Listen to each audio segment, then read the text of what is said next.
I might start things off, having referred to traditional inhabitants. I'll read an early poem of Peter's called Sydney Cove, 1788, in which he deals with transactions between those who were here before we boat people and those whom they encountered. Sydney Cove, 1788. The governor loves to go mapping round and round the inlets of the harbour in his pinnace. He fingers a tree fern, sniffs the ground, and hymns it with a unison of feet. We march to church and executions. No one, even Banks, could match the flora of our fleet.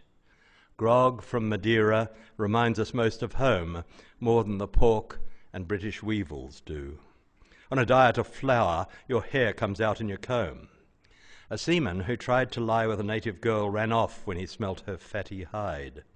Some say these oysters are the sort for pearls. Green shoots of the governor's wheat have browned. A box of Bibles was washed up today. The chaplain gave them to 2 Methodists. Ross found a convict selling a baby for a jug of rum. Those black hills which wrestle with the rain are called Blue Mountains. Come, genocide or Jesus, we can't work this land. The sun has framed it for our moralists to dry the bones of forgers in the sand. We wake in the oven of its cloudless sky. Already the blood-encircled sun is up. Mad sharks swim in the convenient sea. The governor says we mustn't land a woman with gonorrhea. Sound felons only may leave their bodies in a hangman's land. We're all as novel. The only rules explore. Amelia Levy and Elizabeth Fowles spent the night with Corporal Ploughman and Corporal Winkstead for a shirt apiece. These are our home concerns. The cantor curlew sings the surf asleep. The moon inducts the lovers in the ferns. I was reading Times Literary Supplement from time to time, and every month or so I'd come across one of these brilliant poems from someone called Peter Porter. He didn't seem recognisably Australian. I took him as a metropolitan critic, poet, a Londoner, which of course he was for two-thirds of his life. Epiphany is a horribly abused word we all know, but that was an epiphany for me, and it had the galvanising effect on this young would-be writer of prompting me to think about writing poetry, because I suppose many reasons. There's so many facets to Porter's work, and we won't be able to touch on nearly all of them tonight, but it was that sort of oxygen of ideas in the poetry, and the brilliant transitions which I didn't have a sense of in a lot of the poetry I suppose I was reading elsewhere, of the transitions from the philosophical, the cultural, the very satirical, to the profoundly poignant. This was my favourite period in Peter's work, which I suppose it was such a long career, a 50-year career in published poetry. But this was I suppose, mid-Porter. The books like my favourite, Fast Forward, Living in my coldest setting in a calm country, English surtitles, and that great book, The Cost of Seriousness, of course. And it had that effect on me to think. I suppose we young writers look to other great contemporary writers as sort of models.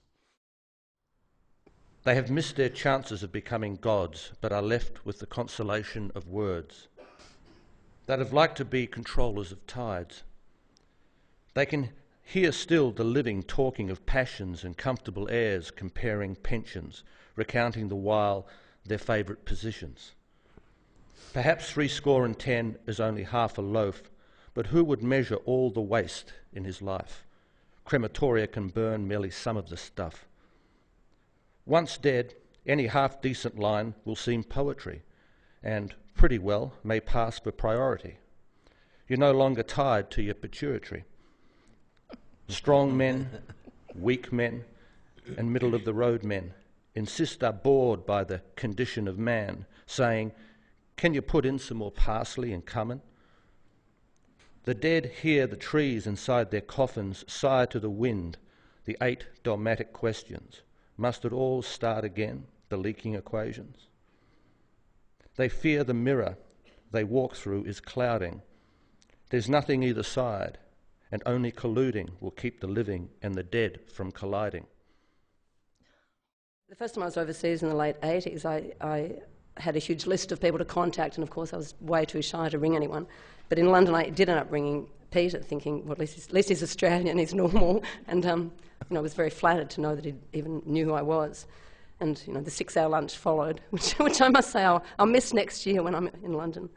But when Chris read that poem to start with, we were just talking before about how little writers change in some ways. That I thought with Peter's last book that he'd, finally was kind of writing more personal poems about his uncles and this and that. But I've just been rereading the collected again, and I realised those preoccupations were there from the very beginning. And it seems to me that certainly with many poets, some people do start off a little bit wobbly and improve, but not many writers really get better and better as they get older, And I think Porter just started off with an absolute bang. It must have been extraordinary for people to read that first book. This is it's a very complex poem, and I was rather challenged in being asked to read it. But I've enjoyed the process of discovering Peter's poetry by being asked to read this poem, and I've also enjoyed the complexity and the density with which he chooses his words and the ideas he explores in his poems.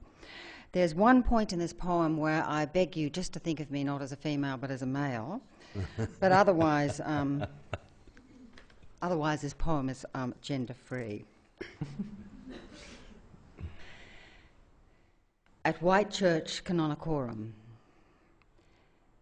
This is a land of permutating green and can afford its pagan ghostly state.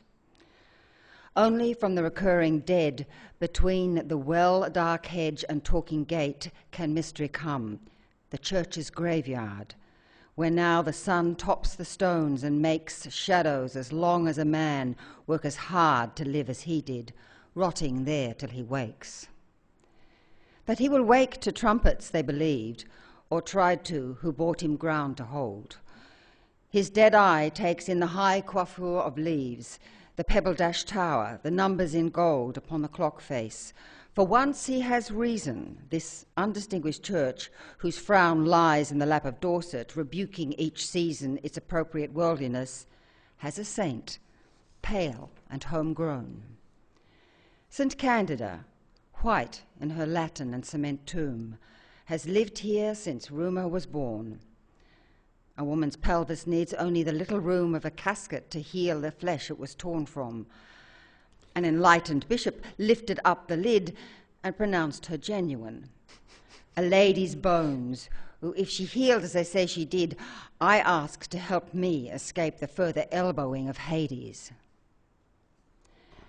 I tried to put once, while no one was about, in the holes for the petitioner's limbs, the crotch of my trousers, for love locked out, not impotence, and spoke to that air which held hymns like amber from the stained glass sides, a prayer to the saint, to be given love by the person I loved.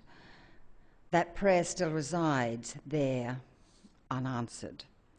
I gave the iron-studded door a shove and stood again among the unsaintly dead. St. Candida is also St. Witta, the Latin derived from the Saxon misread. The death clothes she sings in as bitter to her as when her saintly heart stopped. England has only 2 saints' relics confirmed, and hers are 1. 3 times now I've dropped by at Whitechurch and asked her easiest terms for assistance. The old iron trees tend to roar in the wind, and the cloud seems unusually low on the fields, even in summer. The weight of before stands here in faith. So many are born and go back, marvellous like paintings or stones. I offer my unnuminous body to the saint's care, and pray on my feet to her merciful bones for ease of the ulcer of feeling, the starch of despair.